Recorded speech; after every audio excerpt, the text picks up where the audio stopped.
I like that. No dear diaries for Matt and for myself either. But Right. yes, over time with experience, we also can identify when we have a potential to revenge trade. And I'm guilty as well. I could tell when you just get that feeling. And it's about being aware Right. of your emotions and, identifying them. So you don't act subconsciously based on those emotions. Right. And, you touched upon one of my favorite topics, simplicity. And we talk about that with our charts, but also with our decision making.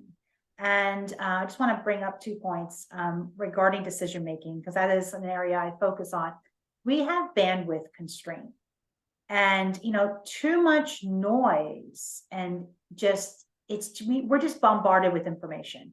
And with that noise, too much noise, it clouds our judgments. And so we don't tend to make the best decisions. So by simplifying our decision-making processes, we can have more accurate judgments, which the goal is ultimately to have a higher expected value from our choices. And so you mentioned that word in simplicity. What is simplicity to you? How are your charts aligned with that simplicity mindset? Yeah, it's been an evolution for me because I'm a person with an academic background. I got 2 master's degrees. I have a tendency to overthink, right? And I'm happy to overthink in certain situations, right? But for me in trading, that doesn't work.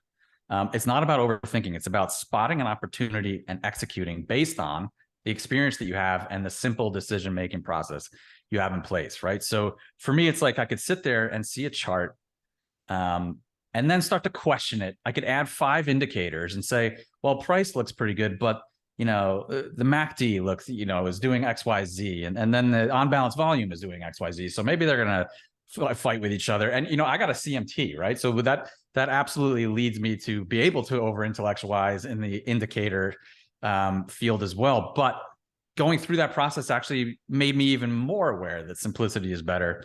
So what I do is really try to take out the noise out there. I mean, you could sit there and just sit there and hesitate on every single trade. If you're going to say, well, there's this Fed speaker tomorrow, there's, something, this macro indicator is causing red flags to go up for a lot of people. So maybe I shouldn't enter this swing trade because there's this macro indicator going in the wrong direction. You could come up with 100 different things like that, right? And you could just sit there and never execute, or worse, just execute with 0 confidence because you're not really following a plan.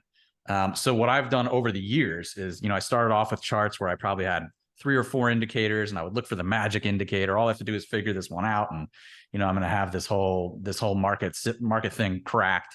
In the very early years, also because I'm a visual person, that's the way I really entered the market. And over the years, cut all that out. I'm looking at price and volume, and I'm looking at simple patterns, honestly, and simple behavioral patterns that emerge in price action. Because I can sit there and say, oh, this indicator is doing that. The Fed is saying this. The retail sales came in hot, 10-year yields up. How can this possibly be happening? Whenever you're saying to yourself, how can this possibly be happening? You're probably underwater in your position, right? So I'm just following price, simple as that. So I think that, there's a lot of traders out there historically that have come to the conclusion that price is the ultimate arbiter here. There's many of them. Darvis, Livermore, they've all said price is the be all and end all. Brian Shannon, only price pays. I say you'll lose every single argument you ever have with price. To which people, by the way, always respond on Twitter, you'll lose every single argument you have with your wife. It's like a thing that happens, but that's always the response. But anyway, for me, simplifying is focusing on those key inputs, price and volume. And then that way I can put all the rest of it aside because that's all just going to be swirling around no matter what. But the thing that I'm interacting with in terms of where my money is going and what's bringing me into a trade is price.